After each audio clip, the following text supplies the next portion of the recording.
Kalau tidak hadir tanpa keterangan tentunya akan ada penjemputan.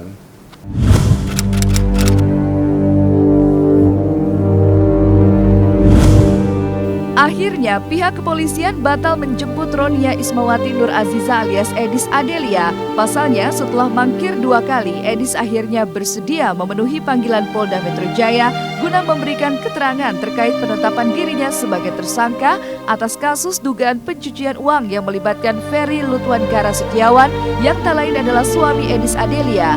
Selama hampir 7 jam, Edis berhadapan dengan penyidik yang mencecar dirinya dengan 10 pertanyaan seputar keterlibatan dirinya yang kabarnya telah menerima uang senilai 1 miliar rupiah dari Ferry Setiawan sang suami. Lamanya pemeriksaan ini kabarnya membuat Edis stres dan depresi. Lantas benarkah Edis tertekan dengan status barunya ini? Oke. Turun lagi Mbak, satu lagi Mbak. Satu lagi Mbak, turun lagi Mbak. Ya, alhamdulillah pemeriksaan hari ini berjalan lancar.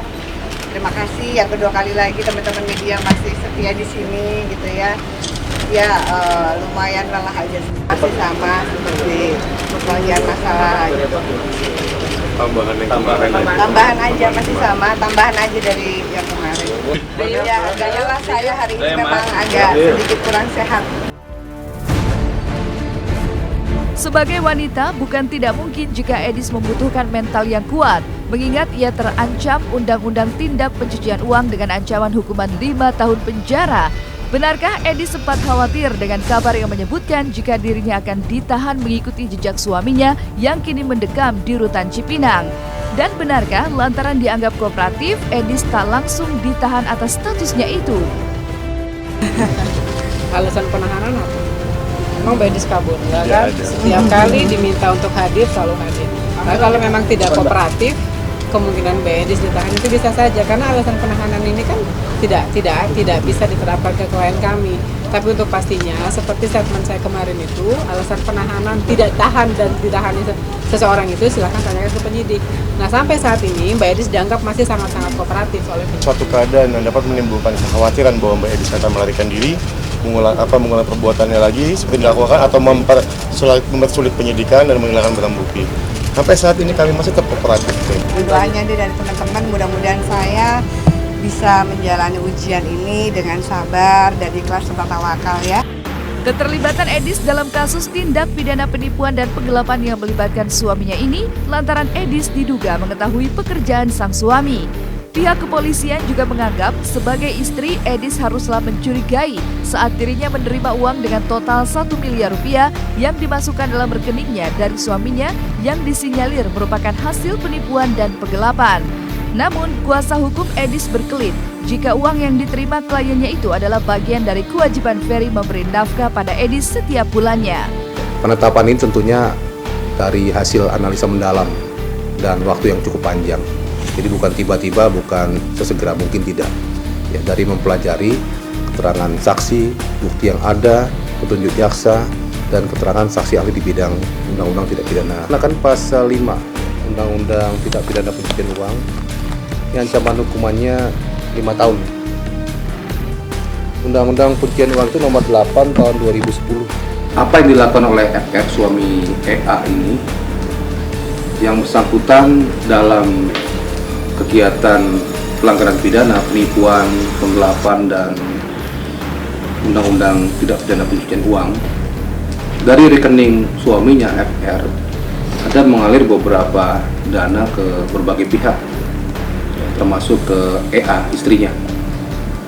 Dalam prosesnya kita teliti, ada lebih daripada belasan kali dari 2 rekening FR mengalir ke rekeningnya EA. Dan di situ sejumlah uang sudah diterima. Yang Edis terima adalah aliran dana yang jumlahnya 100 juta per bulan, yang sudah pasti tetap dan sebagaimana diperjanjikan suaminya, bahwa itulah uang yang dipergunakan untuk nafkah istri. Itulah yang digunakan untuk keperluan keluarga. Uang yang diperoleh Edis itu dalam jumlah yang relatif tetap setiap bulannya. Dalam arti memang Edis sudah menerima uang sejumlah 100 juta per bulan. Itulah uang nafkah yang diberikan suaminya. Edis bilang menerima uang 100 juta per bulan itu adalah hal yang kecil buat seorang istri dari pengusaha batubara. Bener nggak? Miliaran penghasilan, kita sama-sama tahu loh.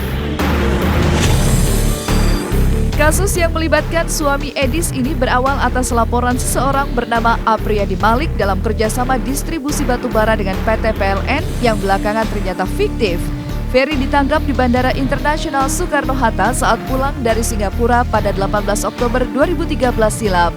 Jika Edis terancam hukuman 5 tahun penjara, Ferry terancam hukuman di atas 5 tahun penjara. Bahkan kuasa hukum Edis menilai jika tindak tanduk Ferry ini tidak berkaitan dengan Edis. Walaupun sebagai istri, Edis sama sekali tidak mengenal siapa saja partner bisnis suaminya itu. Bayang-bayang terali besi ini makin memupus soal harapan Edis untuk bisa kembali bersama dengan sang suami dalam waktu dekat.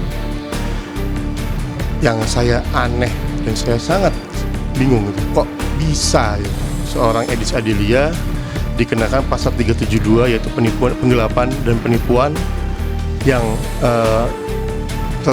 dan dilakukan oleh suaminya, ya kan? Sedangkan dalam perbuatan hukumnya sendiri tidak ada hubungan antara Edis dengan pelapor menipu atau menggelapkan sebagaimana dituduhkan Edis. Edis nggak kenal pelapornya, Edis nggak pernah ketemu sama pelapornya, Edis tidak pernah menjanjikan melangkaikan rangkaian kata-kata bohong, tipu muslihat atau keadaan palsu atau janji palsu kepada pelapor, ya kan? Kok bisa Edis jadi tersangka penggelapan dan penipuan? Alhamdulillah saya sama suami juga kita saling support ya, kita saling support. Ujian nikmat ini luar biasa juga untuk suami saya juga.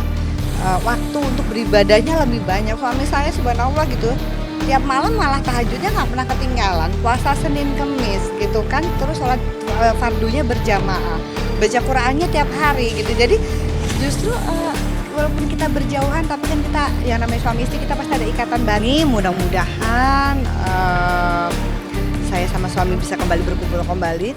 Sejak kasus ini bergulir, kehidupan suami istri Edis dengan Ferry bisa dibilang jauh dari kemesraan. Menjelang 1 tahun pernikahannya, sang suami justru diciduk oleh pihak berwajib guna mempertanggungjawabkan semua dugaan yang diarahkan kepadanya. Rumitnya persoalan yang menimpa dirinya ini sepertinya memang ingin dinikmati oleh Edis seorang diri, karena sampai-sampai pihak keluarga tidak mengetahui beban yang ditanggung oleh wanita berusia 23 tahun ini. Lantas apakah benar jika Edis tidak ingin membuat ayah dan keluarganya bersedih? Terima kasih, pokoknya saya minta doanya aja saya bisa sehat. Ya, tahu dari infotainment ya permasalahan itu, tetapi secara detail kita nggak tahu ya. Taunya yang normatif aja lah ya, yang udah ya bercanda biasa ketemu keluarga gitu, seperti nggak ada masalah.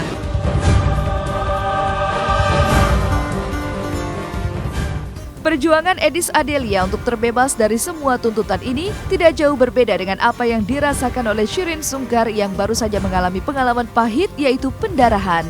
Seperti apa upaya Teguh Wisnu menguatkan Shirin untuk tetap kuat dan bersabar demi sang buah hatinya itu?